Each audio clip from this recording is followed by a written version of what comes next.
أعوذ بالله من الشيطان الرجيم. بسم الله الرحمن الرحيم. ما كان لبشر أن يؤتيه الله الكتاب والحكم والنبوة ثم يقول للناس كونوا عبادا لي من دون الله ولكن كونوا ربانيين بما كنتم تعلمون الكتاب وبما كنتم تدرسون ولا يأمركم أن تتخذوا الملائكة والنبيين أربابا أيأمركم بالكفر بعد إذ أنتم مسلمون. صدق الله العظيم. سورہ آل عمران کی 2 آیتوں کی تلاوت کی گئی ہے. ان 2 آیتوں کا ترجمہ یہ ہے کہ اللہ ایک شخص کو کتاب، حکمت اور پیغمبری عطا کرے، پھر وہ لوگوں کو کہے کہ اللہ کے بجائے میرے بندے بن جاؤ. یہ ممکن نہیں ہے، لیکن وہ یہی کہے گا کہ اللہ والے بن جاؤ، کیونکہ تم کتاب کی تعلیم بھی دیتے ہو اور خود بھی کتاب پڑھتے ہو. وہ تمہیں یہ حکم بھی نہیں دے سکتا کہ فرشتوں اور نبیوں کو رب بنا لو. کیا وہ تم کو مسلمان ہونے کے بعد کفر اختیار کرنے کا حکم دے سکتا ہے؟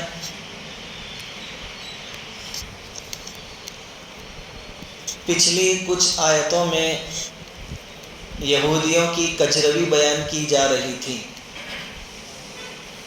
کہ یہودیوں میں کیا کیا خرابیاں تھیں، اس کو بیان کیا گیا. وہ دین کی لائن میں کیسے بگاڑ میں تھے، دنیاوی لائن سے کیسے خیانت کرتے تھے، وہ بیان کیا. اب گفتگو اصل مخاطب کی طرف متوجہ ہو رہی ہے، اور وہ اصل کون تھے؟ نجران سے جو وفد آیا تھا عیسائیوں کا، وہ جو شروع میں ہم نے پہلے دن سنا تھا. اب گفتگو پھر ان کی طرف پلٹ رہی ہے. اصل ہوا یوں کہ جب حضور صلی اللہ علیہ وسلم نے وہ جو وفد آیا تھا نجران سے، ان کو نقلی اور عقلی دلیلیں دے دی. ان دلیلوں کے سامنے وہ لوگ لاجواب ہو گئے، کوئی جواب بن نہ سکا. پھر حضور صلی اللہ علیہ وسلم نے ان کو مباہلہ کا چیلنج کیا. اس کے لیے وہ تیار نہیں ہوئے، بلکہ جزیہ دینے پر راضی ہو گئے. اس کے بعد جیسا کہ اکثر ہوتا ہے کہ جب آدمی دلیل کی دنیا میں کامیاب نہیں ہوتا تو جہالت پر اتر آتا ہے. جب دلیلیں نہیں ہوتی تو آدمی کی جہالت باہر آ جاتی ہے. تو کچھ عیسائیوں نے اور خاص کر کے کچھ یہودیوں نے حضور صلی اللہ علیہ وسلم پر بہت بڑا الزام لگایا. بہت بڑا. کیا الزام لگایا؟ سیدھی لائن میں ایک ہی جملے میں کہے تو یہ الزام لگایا کہ تم کو بڑا بننا ہے، اس لیے تم یہ سب کر رہے ہو کہ میری فرما برداری کرو، میری فرما برداری کرو، تم کو بڑا بننا ہے. یہ ایک الزام نبیوں پر لگا ہے، تم کو بڑا بننا ہے. میں کچھ مثالیں پیش کرتا ہوں. اصل یہودیوں اور عیسائیوں نے کیا الزام لگایا کہ تم جو سب کو دعوت دیتے ہو میری فرما برداری، میری فرما برداری، گویا کہ تم سب کو یہ کہنا چاہتے ہو کہ تم لوگ میری عبادت کرو، حضور کی عبادت کرو. نعوذ باللہ، حضور ایسا حکم کیسے دے سکتے ہیں؟ حضور تو لوگوں کو اللہ کی عبادت کی طرف بلانے کے واسطے آئے تھے. وہ لوگوں کو یہ حکم کیسے دے سکتے ہیں کہ میری عبادت کرو؟ یہ اس آیت کے اندر بیان کیا گیا ہے. اور ایسے معاملات دوسرے نبیوں کے ساتھ بھی پیش آئے ہیں. حضرت موسیٰ علیہ السلام جب فرعون اور اس کے درباریوں کے سامنے حاضر ہوئے اور ان کو دین کی دعوت دی اور یہ بتایا کہ مجھے اللہ نے نبی بنایا ہے، تو فرعون نے کیا کہا تھا کہ نبی ہونے کی کوئی نشانی ہے؟ تو موسیٰ علیہ السلام نے اپنی نشانی بتائی کہ اپنے پاس جو لکڑی تھی، عصا تھا، اس کو زمین پر رکھا تو وہ اژدہا بن گئے. اور کچھ نشانیاں موسیٰ علیہ السلام نے بتائی. تب ہونا یہ چاہیے تھا کہ فرعون اور اس کے درباری موسیٰ علیہ السلام کو نبی مان لیتے، لیکن انہوں نے نبی نہیں مانا. فرعون کیا بولا؟ قال اجئتنا لتخرجنا من ارضنا بسحرك یا موسیٰ، کہ موسیٰ کیا تم ہم کو اپنے جادو کے ذریعے ہماری سرزمین سے نکال کر باہر کر دینے کے لیے آئے ہو؟ یعنی تم کو یہاں کا سردار بننا ہے اور ہم کو یہاں سے نکالنا چاہتے ہیں۔ بالکل بات پلٹ دی۔ یہ سیاستی لوگوں کا طریقہ ہوتا ہے، نبی دین کی دعوت دے رہے ہیں اور یہ کہہ رہے ہیں کہ تم کو کیپٹن بننا ہے۔ یہ مسئلہ ہے، آج بھی ایسا ہوتا ہے۔ آپ کسی سے کہیں کہ یہ چیز ناجائز ہے کہ بھائی شریعت کو ہر چیز میں آگے رکھو، تو مول صاحب نے موٹو بنوانا اس وقت وہ ہم کو سکھا رہے ہیں، ایسا کہہ رہے ہیں۔ مول صاحب بھی کون سی کھیت کی مولی ہے؟ مول صاحب بھی تو شریعت کے پابند ہیں، وہ بھی تو کتاب میں دیکھ کر بتاتے ہیں، بھول پڑے تو وہاں معافی بھی مانگتے ہیں۔ لیکن آج بھی یہ مسئلے چل، مول صاحب نے موٹو بنوانا وہ سوچ، ایسی بات نہیں ہوتی۔ نبی ہے، نبی کے وارثین انبیاء ہیں، وہ آپ کو سیدھا راستہ دکھاتے ہیں۔ آپ کے پاس اس کے خلاف دلیل ہو، دلیل پیش کرو، دلیل نہیں ہے تو اب مان لو۔ سب کو اللہ کا تابع اور فرما بردار بننا ہے۔ تو فرعون نے کیا الزام لگایا کہ موسیٰ اجئتنا لتخرجنا من ارضنا بسحرک یا موسیٰ، کہ موسیٰ یہ جو عصا اس میں سے اجگر بن گیا، سانپ بن گیا، یہ تو جادو ہے، اور تو جادو کے زور پر ہمیں یہاں سے نکالنا چاہتا اور تو مصر کا بادشاہ بننا چاہتا۔ یہ پوائنٹ ایسا یہودی اور عیسائیوں نے حضور سے کہا کہ تم فرما برداری کر کے تم یہ چاہتے ہو کہ لوگ تمہاری پوجا کریں، نعوذ باللہ من ذالک۔ اچھا، فرعون تو پھر معجزوں کو کیا سمجھا تھا؟ جادو سمجھا تھا۔ تو اس نے کیا کہا تھا کہ چلو اس کا توڑ میں لے کے آؤں گا میدان میں۔ تاریخ طے ہوئی، ٹائم طے ہوا، عید کا دن نکی ہوا، اور بہت سارے جادوگروں کو سٹی میں سے، شہر میں سے بلا کر لایا۔ جادوگر بھی آپس میں کیا بات کر رہے تھے؟ قرآن نے اس کو نقل کیا ہے۔ قالوا ان هذان لساحران يريدان ان يخرجاكم من ارضكم بسحرهما ويذهبا بطريقتكم المثلى۔ جادوگر اور درباری سب اس دن بھی کیا بات کر رہے تھے کہ ان لوگوں نے آپس میں کہا کہ یہ دونوں جادوگر ہیں، موسیٰ علیہ السلام اور ان کے بھائی ہارون دونوں جادوگر ہیں، وہ چاہتے ہیں کہ اپنے جادو کے زور سے تم کو تمہاری سرزمین سے نکال باہر کر دیں اور تمہارے مثالی مذہب کو مٹا کر رکھ دیں، تمہارا نام و نشان مٹا دیں۔ یہ دونوں جادو کے زور پر ایسا چاہتے ہیں۔ یہاں بھی الزام لگایا، بلکہ موسیٰ علیہ السلام کی قوم کا ہی ایک آدمی جو موسیٰ علیہ السلام کی قوم کا تھا، اس نے بھی ناسمجھی میں موسیٰ علیہ السلام پہ الزام لگایا تھا۔ ہوا یہ تھا کہ فرعون کی جب حکومت تھی، موسیٰ علیہ السلام جب جوان ہوئے تو موسیٰ علیہ السلام کی قوم جو بنی اسرائیل کہلائی جاتی ہے اس پر بڑا ظلم کر رہے تھے فرعون والے، جس کو قبطی کہا جاتا ہے۔ فرعون کی قوم کو قبطی، یہ لوگ بہت ظلم کر رہے تھے، کھیتوں میں کام کرواتے، گھروں میں کام کرواتے، مزدوری نہ دیتے تھے، مار پیٹ کرتے تھے۔ موسیٰ علیہ السلام ایک مرتبہ دوپہر کو گھر سے باہر نکلے تو انہوں نے دیکھا کہ دو آدمیوں میں جھگڑا چل رہا ہے۔ اس میں ایک قبطی ہے یعنی فرعون کی قوم کا آدمی، اور ایک بنی اسرائیل ہے یعنی موسیٰ علیہ السلام کی قوم کا آدمی۔ تو موسیٰ علیہ السلام کو دیکھ کر وہ جو اسرائیلی تھا اس نے مدد کے لیے موسیٰ علیہ السلام کو آواز دی کہ آؤ، یہ مجھ پر ظلم کر رہا ہے، آپ مجھے بچائیے۔ قرآن نے اس کو نقل کیا ہے، وَدَخَلَ الْمَدِينَةَ عَلَىٰ حِينِ غَفْلَةٍ مِّنْ أَهْلِهَا فَوَجَدَ فِيهَا رَجُلَيْنِ يَقْتَتِلَانِ، کہ دو آدمی وہاں لڑ رہے تھے، هَذَا مِنْ شِيَّتِهِ وَهَذَا مِنْ عَدُوِّهِ، ایک اپنی قوم میں سے تھا اور ایک دشمنوں میں سے تھا، یعنی فرعونی تھا، قبطی تھا۔ فَاسْتَغَاثَهُ الَّذِي مِنْ شِيَّتِهِ عَلَى الَّذِي مِنْ عَدُوِّهِ، تو موسیٰ علیہ السلام کی قوم کا جو تھا اس نے مدد کے لیے پکارا۔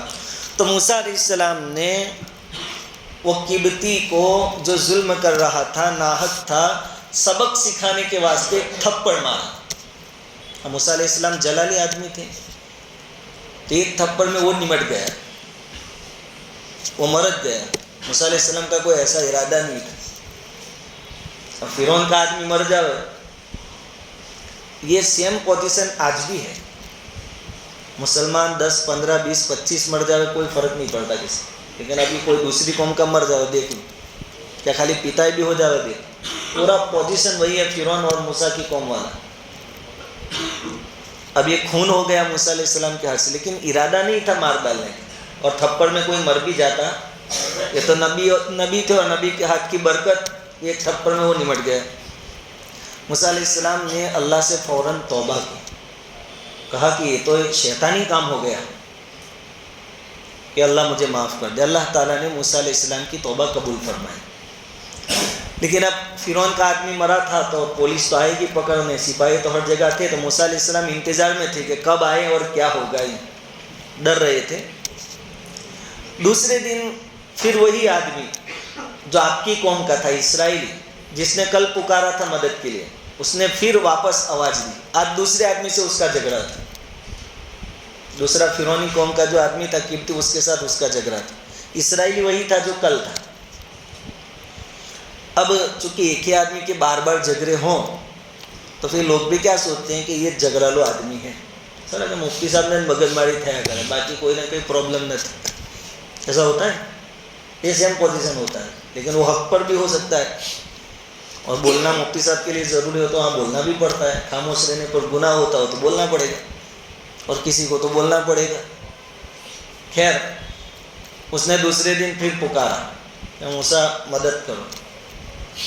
اب پکار بھی رہا ہے، اور موسیٰ علیہ السلام نے سوچا، موسیٰ علیہ السلام نے پہلے اس کو ڈانٹا،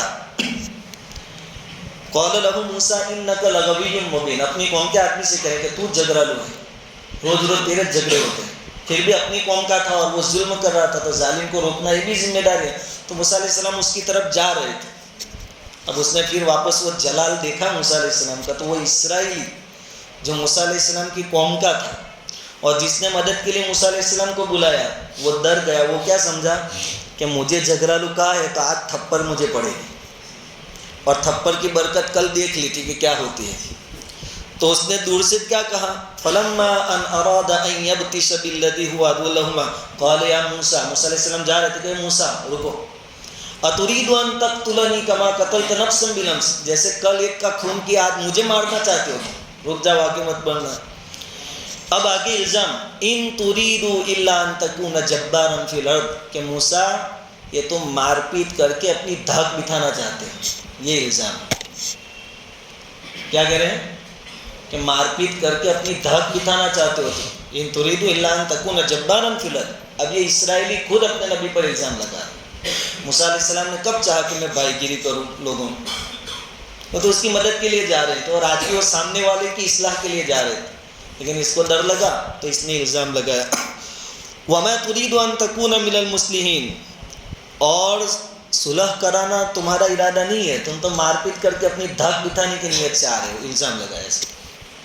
تو ایسے الزام نبیوں پر پہلے سے لگائے جا رہے ہیں، تو وہی الزام ہمارے نبی صلی اللہ علیہ وسلم پر بھی یہود اور نصارہ نے لگایا کہ تم لوگوں کو بیوقوف بنانا چاہتے ہو، تم یہ چاہتے ہو کہ میری مانو کہہ کر لوگ تمہاری پوجا کرنے والے بن جائیں، تمہاری عبادت کرنے والے بن جائیں، جیسے کہ یہودیوں نے عزیر علیہ السلام کو اللہ کا بیٹا سمجھ کر ان کی پوجا کی، اور عیسائیوں نے عیسیٰ علیہ السلام کو اللہ کا بیٹا سمجھ کر ان کی پوجا کی۔ کہا تم بھی چاہتے ہو کہ لوگ تمہاری پوجا کریں۔ اللہ تعالیٰ نے جواب میں آیت نازل فرمائی کہ ایسا کیسے ہو سکتا ہے کہ اللہ تعالیٰ ایک آدمی کو نبوت دے، حکمت دے، فیصلے کی صلاحیت اور طاقت دے، پھر وہ لوگوں کو کہے کہ تم سب اللہ کو چھوڑ کر میری پوجا کرنے والے بن جاؤ، ایسا کیسے ہو سکتا ہے؟ اور اگر مانو کبھی نہیں ہوا اور ہو بھی نہیں سکتا، اس کی وجہ ہے کہ اللہ کو تو مستقبل میں بھوشیہ میں کیا ہونے والا ہے پہلے سے معلوم۔ کوئی نبی ایسا کرنے والا ہوتا تو اللہ کو پہلے سے معلوم نہیں ہوتا؟ نعوذ باللہ، اگر حضور کا یہ ارادہ تھا کہ دھیرے دھیرے میں ہی رب بن جاؤں گا اور لوگوں کو اپنی پوجا کے لیے بلاؤں گا، تو کیا اللہ کو خبر نہیں تھی؟ تو گویا یہ تو اللہ کے عالم الغیب ہونے کی نفی کرے، انکار کرے۔ حکومت جو ہوتی ہے، گورنمنٹ اور سرکار جو ہوتی ہے، اپنا سفیر اور ایلچی دوسرے ملکوں میں جو بھیجتے ہیں تو کسی بھی آدمی کو بھیج دیتے ہیں، اس میں دیکھتے ہیں کہ یہ ہماری نمائندگی برابر کرے گا کہ نہیں، اور لوگوں کو ہمارا فرما بردار اور تابع بنا سکتا ہے کہ نہیں۔ اگر ان کو معلوم ہو جائے کہ یہ ہم سے بغاوت کرے گا اور لوگوں کو ہمارے خلاف کھڑا کرے گا، تو اس کو ایلچی بنائے گی حکومت، گورنمنٹ۔ اور حکومت تو مان لو کہ آدمی کو پہچاننے میں بھول کر سکتی ہے، لیکن اللہ کیسے بھول کر سکتا ہے؟ تو اتنی بڑی بات، اتنا بڑا الزام تم لگا رہے ہو۔ اللہ تعالیٰ فرماتے ہیں کہ ایسا کبھی نہیں ہو سکتا کہ میں کسی کو نبی بناؤں، اس کو رسالت دوں، نبوت دوں، حکمت دوں، فیصلہ کرنے کی صلاحیت اور طاقت دوں، پھر وہ لوگوں سے کہے کہ تم سب اللہ کو چھوڑ کر میرے پجاری بن جاؤ۔ مفسرین نے اور علماء نے اس کے ضمن میں یہ بھی لکھا ہے کہ ایسے لوگ بھی ہوتے ہیں، بہت سارے بن بیٹھے ہوئے باپو، پیر، باپو یعنی تائج والے نہیں، وہ پیر جو آتے ہیں، سجادہ نشین، گدی نشین، وہ عام طور پر لوگوں کو اللہ تک پہنچنے نہیں دیتے، عام طور پر لوگوں کو اللہ تک پہنچنے نہیں دیتے، وہ اپنے آس پاس سے ان کو گھیرے رکھتے ہیں۔ ان کے لیے بھی بڑی وعید ہے اس آیت کے اندر کہ اصل مقصد تو سب کو اللہ تک پہنچانا ہے، کوشش یہ ہونی چاہیے کہ سب کے گلوں میں اللہ کی شریعت کا طوق پہنایا جائے کہ کوئی شریعت کے دائرے سے باہر نہ آئے۔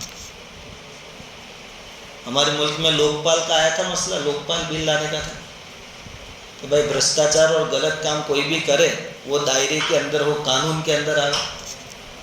یہ سسٹم یہاں پہلے سے اللہ تعالیٰ نے کر دی کہ نبی ہو، ولی ہو، بندہ ہو، گنہگار ہو، فرما بردار، کوئی بھی شریعت کے دائرے سے باہر نہیں جانا چاہیے، ذمہ دار ہو کوئی بھی ہو، سب شریعت کے سامنے مسلمین اپنی گردنیں جھکائے ہوئے ہوں۔ تو اللہ تعالیٰ نے اس آیت میں فرمایا کہ ایسا نہیں ہو سکتا، وَلَكِن كُونُوا، لیکن یہ ہوتا ہے کہ وہ لوگ جن کو نبی بنایا جاتا ہے وہ لوگوں سے یوں کہتے ہیں کونوا ربانیین، اللہ والے بن جاؤ، ولی والے نبی والے نہیں، ربانیین بنو، اللہ والے بنو، بما کنتم تعلمون الکتاب و بما کنتم تدرسون۔ اب یہ نصارہ سے، عیسائیوں سے کہا جا رہا ہے کہ پہلے عیسیٰ علیہ السلام تھے تب تک کچھ مدت تک تم برابر تھے کیونکہ تم انجیل پڑھتے تھے، اور حواری جو تھے تمہارے اندر کے وہ عیسیٰ علیہ السلام کو مانتے تھے، اس وقت تمہارے اندر عالم بھی تھے، فقیہ بھی تھے، اللہ والے بھی تھے، پھر تم کو کیا ہو گیا کہ جس عیسیٰ علیہ السلام نے محمد رسول اللہ صلی اللہ علیہ وسلم کی خبر دی آنے کی، تم اس سے کیوں پلٹ گئے؟ تمہارے نبی نے جو تعلیم دی ہے اس کو تو فالو کرو، اب حضور کو تو نبی مان لو۔ تو اللہ کے نبی صلی اللہ علیہ وسلم سے کہلوا جا رہا ہے کہ تم نصارہ سے کہو کہ جیسے تم عیسیٰ علیہ السلام کے زمانے میں دین پر تھے آج بھی تم ہو سکتے ہو، کیسے؟ کہ میری اطاعت کرو۔ اب چونکہ میں نبی ہوں تو میری نبوت کو تم کو ماننا پڑے گا، اور اس وقت جیسے تم انجیل پڑھ کر، تورات پڑھ کر ہدایت پر تھے، آج کے دور میں ہدایت پر آنا ہو تو قرآن پڑھو اور قرآن کو فالو کرو، تو تم اس وقت جیسے راہ راستے پر تھے آج بھی راہ راستے پر تم آ سکتے ہو۔ یہ اس آیت کا مطلب ہے، تو ہم نے اپنی زبان میں آپ کو سمجھایا۔ آگے اللہ تعالیٰ فرماتے ہیں کہ کوئی نبی یہ بھی نہیں کہہ سکتا کہ میری پوجا کرو، وَلَا يَأْمُرَكُمْ أَن تَتَّخِذُوا الْمَلَائِكَةَ وَالنَّبِيِّينَ أَرْبَابًا، اور اس بات کا بھی کوئی نبی حکم نہیں دے سکتا، بھولے سے بھی نہیں دے سکتا کہ فرشتوں کو معبود بنا لو، کیونکہ قریش جو تھے، مکہ والے جو تھے، وہ فرشتوں کی عبادت کرتے تھے، دوسری چیزوں کی بھی عبادت کرتے تھے، چاند سورج ستارے، تو فرشتوں کو اللہ کی بیٹیاں کہتے تھے۔ تو کہا کہ کوئی نبی اس کا تم کو حکم نہیں دیتا کہ فرشتوں کو تم معبود بنا لو یا نبیوں کو معبود بنا لو۔ اور کتنی کھلی نشانی، کھلی بات ہے، ایامرکم بالکفر بعد اذ انتم مسلمون، جب تم فرما بردار ہو گئے تو نبی آ کے تم کو کافر بنانے کی محنت کرے گا؟ جب تم کہتے ہو کہ ہم توحید پر ہیں تو یہ نبی اب تم کو کہے گا کہ توحید چھوڑ کر میری پوجا کرتے ہو جائے، شرک کی دعوت نبی دے گا تم کو؟ ایسا کیسے ہو سکتا ہے؟ اتنی بڑی بات تم نہیں سمجھتے۔ ایامرکم بالکفر، کیا نبی تم کو کفر کا حکم دے گا بعد اذ انتم مسلمون، جبکہ تمہارا دعویٰ ہے کہ ہم تو فرما بردار ہیں؟ تو نبی اپنی عبادت کی دعوت کیسے دے سکتا ہے؟ بلکہ نبی کی دعوت کیا ہے؟ وَلَكِن كُونُوا رَبَّانِيِّينَ، تم الزام مت لگاؤ، نبی کی دعوت یہ ہے کہ اللہ والے بن جاؤ، اور اس معاملے میں تم سوچو۔ اب کوئی عام آدمی تو کیا کسی کو شرک کی دعوت دے؟ نبی بھی نہیں دے سکتا، اور نبی بھی کیسے دے سکتا ہے؟ نبیوں سے بھی اللہ نے توحید کا عہد لیا ہے، جیسے ہم سب سے لیا تھا عالم ارواح میں، الست بربکم، اللہ نے سب کی روحوں کو جمع فرمایا تھا عالم ارواح میں، اور پوچھا تھا کہ کیا میں تمہارا رب نہیں ہوں؟ اس وقت ہم نے کیا کہا تھا؟ بلا، ہاں کیوں نہیں، آپ ہمارے رب ہیں۔ رب ہونے کا اللہ تعالیٰ نے ہم سب سے عہد لیا تھا، ایسا تمام نبیوں کو جمع کر کے اللہ نے ان سے بھی وعدہ لیا تھا۔ وہ وعدہ آگے والی آیت میں اللہ تعالیٰ بیان فرماتے ہیں، وَإِذْ أَخَذَ اللَّهُ مِيثَاقَ النَّبِيِّينَ لَمَا آتَيْتُكُم مِّن كِتَابٍ وَحِكْمَةٍ ثُمَّ جَاءَكُمْ رَسُولٌ مُّصَدِّقٌ لِّمَا مَعَكُمْ لَتُؤْمِنُنَّ بِهِ وَلَتَنصُرُنَّهُ، کیا وعدہ لیا تھا؟ اور وہ وقت بھی یاد کرنے کے قابل ہے جب اللہ نے انبیاء کرام سے عہد لیا کہ جب میں تم کو کتاب اور حکمت عطا کروں پھر تمہارے پاس کوئی رسول آئے جو اس کتاب کی تصدیق کرتا ہو جو تمہارے پاس ہے تو تم اس پر ضرور ایمان لانا اور اس کی مدد کرنا۔ نبیوں سے بھی اس بات کا عہد لیا گیا تھا کہ تمہاری موجودگی میں کوئی دوسرا نبی آئے تو تم کو اس نبی کی تصدیق کرنا ہے، خود بھی کرنا ہے اور اپنی امت کو بھی بتانا ہے کہ یہ نبی ہیں۔ چنانچہ ہر نبی کے دور میں جب بھی ایسا موقع آیا کہ دوسرے نبی آئے ان کے آخری زمانے میں تو پہلے والے نبی نے اپنی قوم کو یہ کہا کہ دیکھو یہ نبی ہیں۔ جیسے عیسیٰ علیہ السلام نے ہمارے نبی کے بارے میں فرمایا، قرآن نے اس کو نقل کیا ہے، یا بنی اسرائیل، اس میں ہے من بعد اسمہ احمد، کہ میں تم کو اس نبی کی خوشخبری سناتا ہوں جو میرے بعد آئیں گے اور ان کا نام احمد ہوگا۔ عیسیٰ علیہ السلام نے ہمارے نبی کے بارے میں، موسیٰ علیہ السلام نے عیسیٰ علیہ السلام کے بارے میں اپنی قوم سے کہا تھا۔ یعنی سب نبیوں کا جو سلسلہ چلا اس میں بھی ایک دوسرے کو اللہ تعالیٰ نے پابند بنایا کہ ایک دوسرے کی نبوت کی گواہی دیں اور ہاتھ پیر سے ضرورت پڑے تو مدد بھی کریں۔ وَلَتَنْصُرُنَّ، ایک دوسرے کی مدد بھی کریں گے نبوت کے کام میں، رسالت کے کام۔ تو پھر نبوت اور رسالت کے کام میں مدد کرنے کی بات ہے تو کوئی آدمی اپنے اللہ اور معبود ہونے کا دعویٰ تو کیسے کر سکتا ہے نبیوں میں سے؟ اور اس آیت کی دوسری تفسیر حضرت علی رضی اللہ تعالیٰ عنہ اور حضرت عبداللہ ابن عباس رضی اللہ تعالیٰ عنہما نے یہ فرمائی ہے کہ اس میں جو یہ بات آئی ہے کہ ثم جاءکم رسول مصدق لما معکم، کہ تمام نبیوں تم میں سے جس کے وقت میں زمانے میں آخری رسول آئے یعنی حضور صلی اللہ علیہ وسلم، تو تمہارے لیے ضروری ہے کہ تم ان کی اطاعت کرنا۔ تو یہاں جو رسول کا لفظ ہے وہ حضور صلی اللہ علیہ وسلم کے بارے میں، اس سے حضور صلی اللہ علیہ وسلم کی شان ظاہر ہوتی ہے، آپ کی تعظیم معلوم ہوتی ہے کہ آپ صرف ہمارے نبی نہیں ہیں بلکہ اگلے تمام نبیوں کے بھی نبی ہیں، کیونکہ اللہ نے اگلے تمام نبیوں سے عہد لیا تھا اور گواہ بنایا تھا سب کو کہ میرے نبی آئیں گے آخری تو تم سب کو ان کی نبوت کو ماننا ہے۔ اور حدیث میں ہے کہ حضور صلی اللہ علیہ وسلم نے بھی فرمایا کہ اگر میرے زمانے میں موسیٰ علیہ السلام بھی ہو تو ان کو بھی میری شریعت کو فالو کرنا پڑے گا۔ حضور کی شان، آدم علیہ السلام، ایک حدیث میں یہ بھی ہے کہ حضور صلی اللہ علیہ وسلم نے فرمایا کہ میں تو اس وقت سے نبی بنایا گیا ہوں جبکہ ابھی آدم کی جسم میں اللہ نے روح بھی نہیں ڈالی تھی۔ حضور سب سے پہلے نبی ہیں، آئے سب سے بعد میں، لیکن آپ کی نبوت سب سے پہلے ہے۔ تو آپ انسانوں کے بھی نبی، جناتوں کے بھی نبی اور نبیوں کے بھی نبی، اتنا بڑا درجہ، اور ہم ایسے نبی کے امت ہیں۔ تو پھر ہمیں خود کا ویلیو سمجھنا چاہیے، اپنی قدر خود کرنی چاہیے کہ ہم کون سی قوم ہیں، کس نبی کی امت ہے۔ خیر، اللہ تعالیٰ نے تمام سے عہد لیا۔ پھر قال اقررتم واخذتم علی ذلکم اصری، تاکیداً اللہ تعالیٰ نے پھر نبیوں سے پوچھا کہ میرے اس عہد کو قبول کرتے ہو؟ قالوا اقررنا، تمام نبیوں نے کہا ہاں کیوں نہیں، آپ کے نبی جب بھی آئیں گے ہم ان کو فالو کریں گے۔ اور دیکھیے عیسیٰ علیہ السلام آنے والے ہیں حضور کے زمانے میں، تو وہ کس کی شریعت پر عمل کریں گے؟ حضور کی شریعت پر عمل کریں گے۔ قالوا اقررنا، ہم نے یہ عہد قبول کر لیا۔ اللہ تعالیٰ نے فرمایا قال فاشہدوا، کہ گواہ بھی رہنا، وانا معکم من الشاہدین، اور میں بھی تمہارے ساتھ گواہ ہوں اس معاملے پر۔ تمام نبیوں کو بھی اس کا پابند بنایا گیا، ایک تفسیر کے حساب سے یہ کہ ایک دوسرے کی مدد کرنا۔ اور چونکہ حضور کے بعد کوئی نبی آنے والا نہیں تھا تو حضور نے کیا اعلان کیا؟ انا خاتم النبیین لا نبی بعدی، میں آخری نبی ہوں، نبیوں کے سلسلے کو ختم کرنے والا ہوں، اب میرے بعد کوئی نبی نہیں آئے۔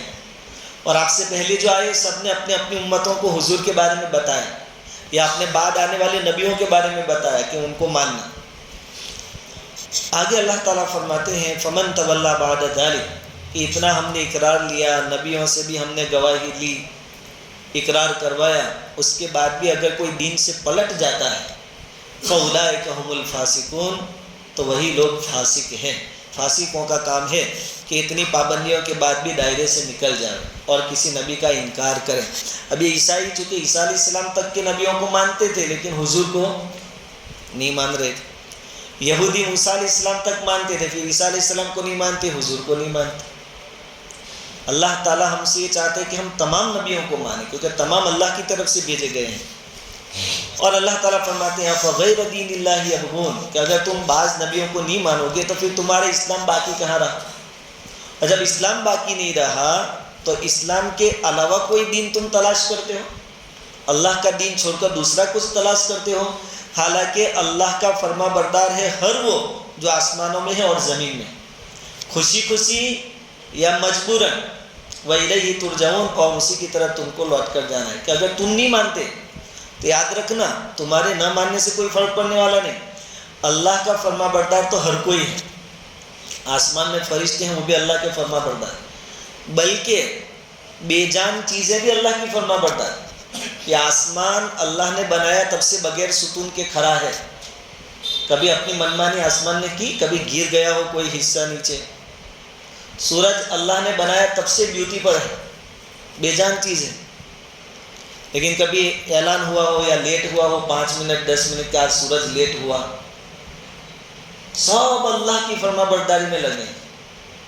قرآن نے 17ویں پارے میں اس کو بھی نقل کیا ہے کہ جب اللہ تعالیٰ نے آسمان کو بنایا اور زمین کو بنایا، پھر ان سے کہا کہ میرے فرما بردار بن جاؤ، ائتیا طوعا او کرہا، یا تو خوشی خوشی یا پھر زبردستی۔ اللہ کی قدرت ہر جگہ پر ہے، اللہ چاہے تو اللہ نے قرآن میں نقل کیا ہے کہ میں چاہوں تو سب کو مسلمان بنا دوں، لیکن اس معاملے میں کسی پہ کوئی زبردستی نہیں کی جاتی، اس کو اختیار دیا گیا ہے۔ آدمی کو بالکل کنٹرول بھی نہیں دیا ہے کہ جو چاہے کرے، اور بالکل مجبور بھی نہیں کیا ہے۔ آپ ایک پیر اٹھا سکتے ہیں، 2 پیر ایک ساتھ نہیں اٹھا سکتے، آپ کو اختیار ہے، آپ کو جون سا مذہب پسند کرنا وہ کرو، لیکن نتیجہ اس کے حساب سے ہوگا۔ اللہ تعالیٰ ان عیسائیوں سے اور کہہ رہے ہیں، اور مشرکین مکہ سے بھی، اور پوری دنیا کے لیے اور ہمیشہ کے لیے چیلنج ہے کہ تم نہیں مانو گے تو تمہارے نہ ماننے سے کوئی فرق نہیں پڑے گا، لیکن یاد رکھنا تم تو کیا، آسمان اور زمین کی ہر چیز اللہ کی فرما بردار ہے۔ اور کتابوں میں آتا ہے کہ یہ درخت جو ہے، چاند سورج، سب اللہ کو سجدہ کرتے ہیں، بلکہ پرندوں کی چہچہاہٹ جو ہم سنتے ہیں مغرب کے بعد فجر کے بعد، خاص کر کے ریلوے اسٹیشن پر بس اسٹینڈ پر، وہ بھی علماء فرماتے ہیں کہ اللہ کی تسبیح بیان کرتے ہیں، اور قرآن خود کہتا ہے یسبح لہ من فی السماوات و من فی الارض، تو ہر چیز اللہ کی فرما بردار ہے۔ اب تم سمجھ لو کہ تم خالی نافرمان ہو تو تمہارا حشر کیا ہوگا۔ اب ایمان والوں سے خطاب اللہ تعالیٰ اپنے نبی کے ذریعے فرمائے، کل، یہ نبی جی آپ کہیے کہ ہم تو ایمان لے آئے اللہ پر، قل آمنا باللہ، ہم اللہ پر ایمان لائے، وما انزل علینا، جو ہم پر اتارا گیا قرآن اس پر بھی ہمارا ایمان ہے، وما انزل علی ابراہیم، ابراہیم علیہ السلام پر جو کچھ اتارا گیا تھا صحیفے کتاب اس کو بھی ہم مانتے ہیں، واسماعیل، اسماعیل علیہ السلام کو اوپر جو اتارا گیا اس کو بھی ہم مانتے ہیں، واسحاق، اسحاق علیہ السلام پر جو اتارا گیا اس کو بھی ہم مانتے ہیں، ویعقوب، یعقوب علیہ السلام پر اور آپ کی اولاد میں جو نبی ہوئے ان پر جو کچھ اللہ نے کتابیں اتاری، احکام اتارے، ہم تو سب کو مانتے ہیں، والاسباط، اور یعقوب علیہ السلام کے اولاد میں بھی جتنے نبی ہوئے سب کو مانتے ہیں، وما اوتی موسیٰ، موسیٰ علیہ السلام کو جو تورات دی گئی، کتاب دی گئی اس کو بھی ہم مانتے ہیں، وعیسیٰ، عیسیٰ علیہ السلام کو جو دیا گیا اس کو بھی ہم مانتے ہیں، والنبیون من ربہم، اور جتنے بھی نبی اپنے رب کی طرف سے آئے ہم تو سب کو مانتے ہیں۔ اس لیے ہم ایمان مجمل، ایمان مفصل میں پڑھتے ہیں آمنت باللہ وملائکتہ وکتبہ، کتب جمع کا لفظ ہے، بہو وچن، یعنی اللہ کی آسمانی جتنی کتابیں ہیں سب کو ہم مانتے ہیں۔ ہاں یہ کہیں گے کہ آج کے دور میں سب کو بدل دیا گیا، لیکن جو اوریجنل اتری تھی اس کو تو ہم مانتے ہیں کہ وہ اتری تھی اور وہ اللہ کی طرف سے تھی۔ وَرُسُلِهِ، رسول ایک وچن اور رسول بہو وچن، جمع کا لفظ، تو جتنے رسول آئے ہم سب کو مانتے ہیں۔ تو ہمارا تو ایمان ہے، لا نفرق بین احد منہم، ان میں سے کسی میں ہم فرق نہیں کرتے کہ عیسیٰ علیہ السلام تک مانیں گے ایک کو چھوڑ دیں، یا ہم یہ کہ یہودیوں سے ہماری دشمنی تو ان کی وجہ سے موسیٰ علیہ السلام کو نہیں مانے کہ تمہارے نبی کو بھی نہیں مانتے، تم کو نہیں تمہارے نبی کو بھی، ایسا ہمارا کام نہیں ہے۔ لا نفرق بین احد منہم ونحن لہ مسلمون، اور ہم تو اللہ کے فرما بردار ہیں۔ آخر میں پھر وہی بات آئی کہ فرما بردار تو کس کا بننا ہے، یعنی عبادت اللہ کی اور اطاعت رسول کی، عبادت پوجا بندگی یہ اللہ کی، اور طریقہ کس کا، تو رسول کی اطاعت اور اللہ کی عبادت۔ تو آج کی پوری بات کا خلاصہ یہ ہے کہ مخالفین کی طرف سے الزامات لگائے گئے تھے اللہ تعالیٰ نے جواب دیا کہ میرا نبی تم کو آ کر ایسی دعوت دے کہ اللہ کو چھوڑ کر میری پوجا کرو، یہ ہو نہیں سکتا۔ اور صرف یہ نبی نہیں، کوئی نبی ایسی دعوت نہیں دے سکتا، اور کوئی نبی یہ دعوت بھی نہیں دے سکتا کہ فرشتوں کی پوجا کرو، فرشتوں کو اپنا رب سمجھو۔ یہ سب تمہارے بہانے ہیں اسلام قبول نہ کرنے کے۔ اور اگر تم نہیں مانتے تو یاد رکھو دنیا کی ہر چیز، ہر کائنات اللہ کو مانتی ہے اور اس کی فرما بردار ہے، تم اپنا انجام سوچ لینا۔ اور ایمان والوں کا ایمان بیان فرمایا کہ ہم تو کسی میں فرق نہیں کرتے۔ یہ آیت بہت سی جگہوں پر ہے قرآن میں۔ کل آمن الرسول بما انزل الیہ من ربہ والمؤمنون کل آمن باللہ وملائکتہ وکتبہ ورسلہ۔ کسی کتاب کا بھی انکار نہیں، کسی نبی کا بھی انکار نہیں۔ تو اللہ تعالیٰ سے ہم دعا کریں کہ اللہ تعالیٰ ہمارے عقائد کی حفاظت فرمائے، ہمارے ایمان کی سلامتی